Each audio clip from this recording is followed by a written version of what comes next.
Market capitalization is calculated by multiplying the number of issued shares of a company by its stock price and is used as an indicator to measure the size of a company. In other words, market capitalization is an indicator of how highly investors value a company. The total market capitalization of the UK is $3.03 trillion, and Apple's market capitalization reached $3 trillion a few days ago. Therefore, the total market capitalization of the UK and Apple is now similar. The market capitalization of France is $2.648 trillion, and Microsoft's is $2.622 trillion. The market capitalization of Germany is $2.66 trillion, and Alphabet, Google is $1.763 trillion. Netherlands has a market capitalization of $1.113 trillion, and Nvidia has a market capitalization of $1.111 trillion. So there is very little difference between them. As of December 24th, 2023, 21 of the top 30 companies by market capitalization in the world were American. As of December 24th, 2023, 5 of the top 30 companies in global market capitalization are Chinese. The top 30 companies are included 21 American, 5 Chinese, 1 Korean, 1 Taiwanese, 1 Swiss, and 1 Japanese company. In the global market capitalization of leading companies, the majority are American firms, while the rest are companies from East Asian countries. Europe has a culture obsessed with manufacturing. After World War II, Europe's center-left political parties have traditionally made great efforts for workers' rights and interests.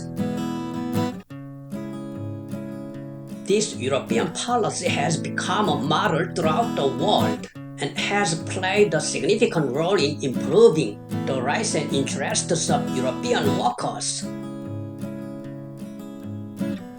Because the relationship between European center-left parties and workers is very close-tied, employment flexibility is quite low, and resistance to transformation into new industry is high.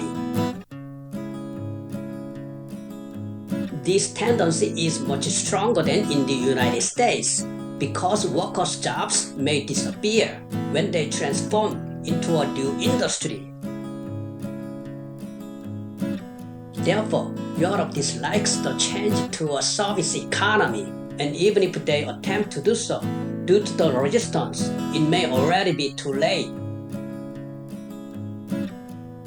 Larry Summers, the chief economist of the World Bank, said that to sum up Europe in one word, Europe is a museum. This is a phrase that sums up the fact phrase that it never changes. So, as government support continues to be provided to even insolvent companies, the number of zombie companies is increasing. So, the support that should go to new growth companies is provided to zombie companies, and the people's taxes are spent taken up by zombie companies. Larry Summers says that the transition to a service economy is difficult because of the strong collusion between the government and workers' labor organizations.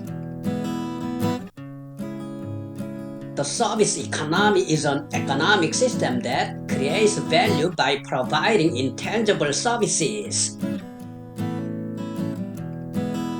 This is a way to create value by providing various services such as information, finance, medical care, education, and entertainment, and achieve economic growth through this. Director Ericsson says that large European companies have failed to specialize. Siemens, a leading German company, also produces software, medical devices, or train carriages, but it is said that it is not clear what the representative items are, and that is why the large company has failed to specialize.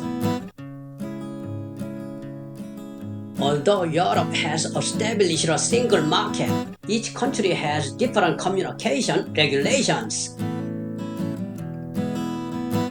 They have failed to create one large single digital economy in Europe. It is said that telecommunication regulations exist in each country and that telecommunication companies are different in each country.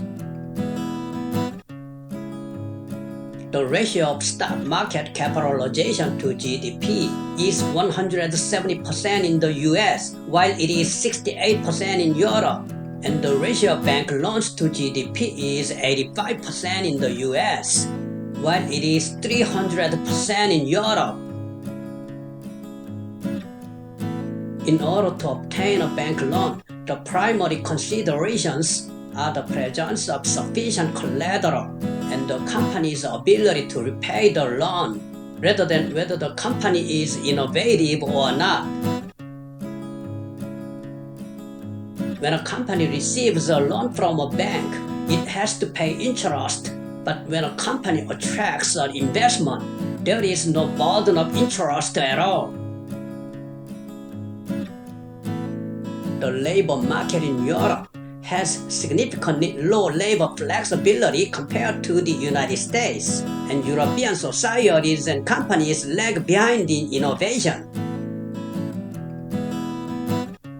Although Europe has formed a single market, differing economic policies in each country make it less efficient. Furthermore, European companies have to rely on bank loans instead of attracting investments, which makes business management more challenging due to the interest burden compared to the United States. Given the atmosphere and corporate environment in European society, it seems inevitable that they will lag behind in competition with the United States. It appears to be a time when revolutionary ideas are needed to reform such a negative environment in Europe. Thank you for watching. This is Tony.